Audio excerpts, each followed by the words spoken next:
ৰঙালী বিহুক লৈ ৰাজ্যত অব্যাহত আছে ব্যাপক উৎসাহ উদ্দীপনা। ইয়াৰ মাজতে অসমৰ অন্যতম জনগোষ্ঠী শৰণীয় কছাৰীসকলে গুৰেশ্বৰ গাছবাৰীত বাঁহগোহাঁই উৎসৱ পালন কৰে।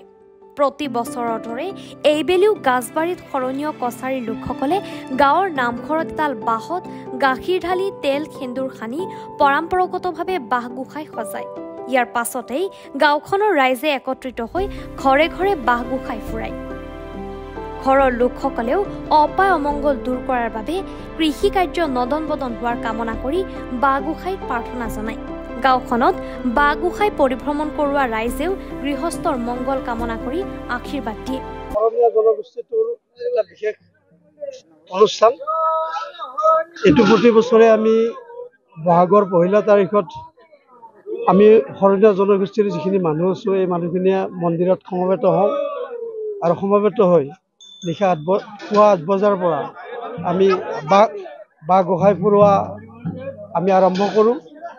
আৰু ইয়াৰ তাৎপৰ্যপূৰ্ণ এইটোৱে যে আমি প্ৰতি ঘৰতে এই গোসাঁইটো আমি লৈ যাওঁ চোতাললৈকে আৰু তাত গৃহস্থই শৰাই নৈবেদ্য আগবঢ়ায় আৰু যিখিনি মানুহ সেই চোতাললৈকে যায় সেই মানুহখিনিয়ে গৃহস্থক বছৰটো যেন ভালে কুশলে যায় তাৰ বাবে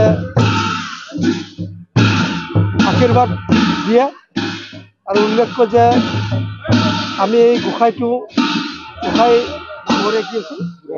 বুঢ়া ডাঙৰীয়াক আমি শিৱ হিচাপে জ্ঞান কৰোঁ আৰু সেয়ে প্ৰতি বছৰে উলহ মালহে আমাৰ শৰণীয়া জনগোষ্ঠীটোৱে এই অনুষ্ঠানটো পালন কৰি আহিছে।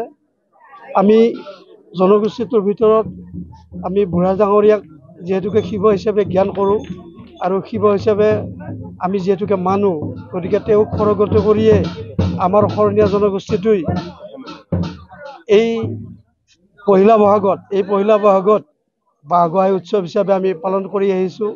আৰু ইয়াৰ লগতে আমি এইটোও আশা কৰোঁ যে শস্যৰে নদন বদন হওক, শৰণীয়া জনগোষ্ঠীটো ভালে কুশলে থাকক। মূল কথাটো এইটোৱে। গতিকে আমি পদশেষত অসমবাসী ৰাইজক এই বাঁহগোহাঁই উৎসৱ তৰফৰ পৰা এই যিটো বাঁহগোহাঁই উৎসৱ মূলতঃ কৃষিভিত্তিক উৎসৱ, এইটো নিঃসন্দেহে কৃষিভিত্তিক উৎসৱ। গতিকে বীজ সিঁচাৰ সময়, সেয়েহে এই সময়ত আমি বাঁহগোহাঁইটো আমি পৰম্পৰাগতভাৱে এই পহিলা বহাগত আমি পালন কৰি আহিছোঁ। হয়তো ঠাই বিশেষে বহাগ মাহৰ 6 তাৰিখলৈকে এই উৎসৱটো পালন কৰা হয়। আমি কিন্তু পহিলা বহাগতে এই উৎসৱটো পালন কৰি আহিছোঁ। গুৰেশ্বৰৰ পৰা সত্যব্ৰত দাসৰ ৰিপৰ্ট, এনি ভাৰত 24।